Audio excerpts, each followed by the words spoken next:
I had a very awesome dream. It was so surrealistic and eclectic.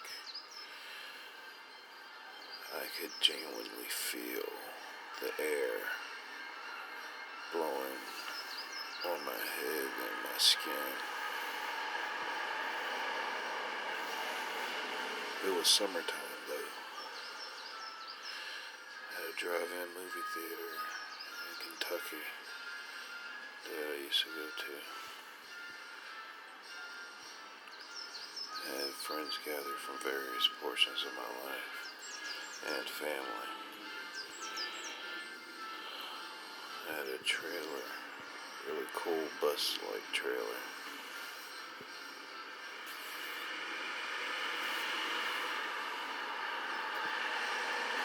My uncles had various automobiles.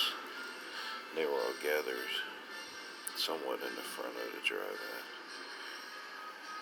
And I was in the middle. And my friend Joe and Sky was having a conversation with my cousin Peter and myself. And what stood out to me was the instance where we were in the middle of telling the tale of when I fell out of the window at the barracks when I was stationed in Freeburg. And I fell out of the window, got into a tussle with the staff duty that came to check on me because I felt as though he was rolling me back and forth. And that was causing me pain. I just wanted him to stop, and I wanted to get my balance to get stood back up. So I grabbed his leg and climbed my way back up his body till I was on my feet. And then I remember going to Joe, who was asking me if I was okay, if I was alright, and she was apologetic for her part in my falling from the third story window.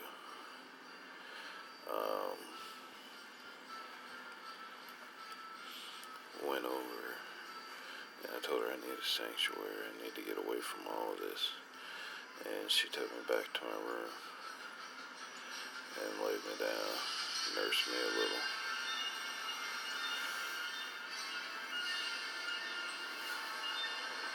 And well, in the dream, my cousin Pete offered her a swig off of the tequila bottle we were drinking out of. And she kind of winced back. She was like, no. And Pete got this look in his face, and I was like, no, it's not because you offered it to her. It was because she doesn't drink tequila. She doesn't like tequila at all. She's a gin drinker, if I recall right. And everybody laughed. And Pete said that he was going to go over to he started heading over to the concession stand where my older brother and his older brother, my older brother Trent, his older brother Danny, was already over there. And I said that, well, I'm going to run back and find out, take any orders if anybody else want anything. And as I was heading back, gunshots rang out. I mean, I could feel and hear the bullets whizzing by, so that noise. Very distinctive sound. And it was very much real. I thought my life was very much in danger.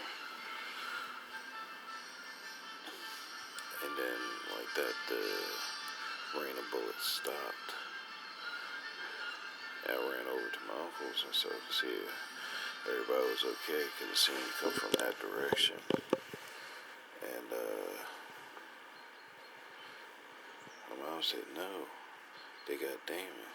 Or my auntie or my mom said, it was a female voice. I said, no, they got Damon. And I said, Damon? No, Damon died a couple of years back. And I was explaining to him how he died at the hands of the police officer. he said, no, look. And it was my auntie and my mom pointing down. And I looked at the figure on the body. The figure on the ground. And I noticed that the 3 bullet wounds that went across his chest was in the same corresponding spots for the constellation Orion. Orion's belt being in particular. And the blood spiders were forming other stars in other parts of the constellation. Right on his chest, and his chest, he had no top on. And when I went to look towards his face, the more I tried to focus on his face, the more it blurred out.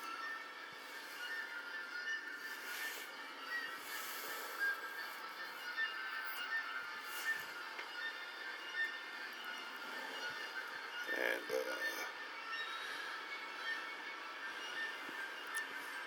I went to look away, and I felt these hands on the side of my face, forced my face. They said, no, you have to look. You have to look. In order for him to stay alive, you have to look. So I was like, if it'll help him. And I stretched both my eyes open like that and started to stare. And it was like staring into the sun. And this wave of energy just fluffed into me and outward, and it's epicentering from his body. And I kept looking, and I felt a surge of power of my own psychic essence reaching out, lashing out on a physical level at those who were trying to escape from robbing me of this spirit, of this person. And they exploded, disintegrated.